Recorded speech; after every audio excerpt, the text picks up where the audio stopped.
lalala kang katulad. Wala kang katulad, lalala kang katulad. Wala kang katulad, lalala kang katulad. Wala kang katulad, lalala kang katulad. Katulad, lalala kang katulad. Wala kang katulad, lalala kang katulad. Katulad, lalala kang katulad. Anumang maging panahon, anumang pagkakataon, anumang maging sitwasyon, ika'y pupurihin.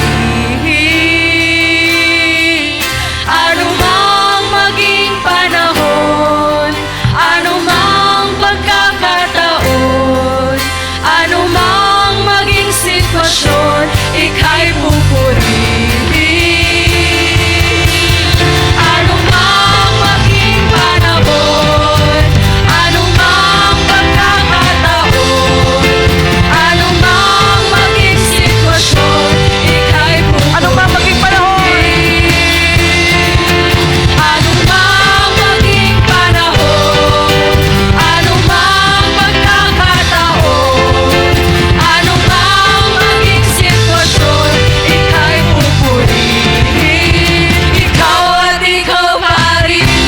Oh, oh. Oh, oh, oh. Oh, oh. Oh, oh. Oh, oh. Oh, oh. wala kang katulad doon. Wala kang katulad, Lalala kang katulad. Wala kang katulad, lalala kang katulad. wala kang katulad, Lalala kang katulad. Wala kang katulad, lalala kang katulad. wala kang katulad, Lalala kang katulad. Wala kang katulad, lalala kang katulad. Wala kang katulad, lalala kang katulad. Wala kang katulad, lalala kang katulad. maging panahon, anumang pagkakataon, anumang maging sitwasyon, ika'y pupurihin. Anumang maging panahon, anumang pagkakataon, anumang maging sitwasyon, ika'y pupurihin. Ikaw at ikaw pa rin.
magpasalamat lamang sa Panginoon. And pagkatapos na tayo po'y magpasalamat sa Panginoon, I encourage every one of us ngayong umaga, let's take time to worship the Lord. Alalahanin po natin ang isa sa dahilan kung why God created us at bakit tayo tinawag ng Panginoon ay upang sambahin ang Kanyang pangalan. Yan po ang isang rason why God created us and why God called us upang sambahin ang Kanyang pangalan. Kaya ho ang gagawin natin ngayon, bawat isa magpasalamat sa Diyos. Bawat isa bubuksan natin ang ating mga bibig at tayong lahat ay magpasalamat sa Diyos. Huwag ho tayong mahiya at huwag ho tayong matakot.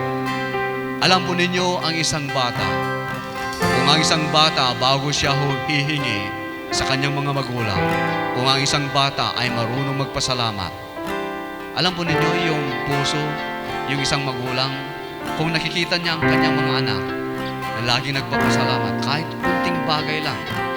Halimbawa, binigyan siya lang ng baon niya na 20 pesos. And then yung bata sabi niya, Mama, Papa, salamat po sa 20 pesos. Ano ang naramdaman ninyong mga magulang? Katulad, halimbawa tayong mga magulang. Di ba ang mayroong joy, mayroong yung wow, ang anak ko marunong nagpasalamat. Ganun din po sa ating Panginoon. Kaya ho, ang gawin natin, magpasalamat tayo sa Diyos. Huwag mong isipin, maliit man, malaki man, ang importante, yung puso.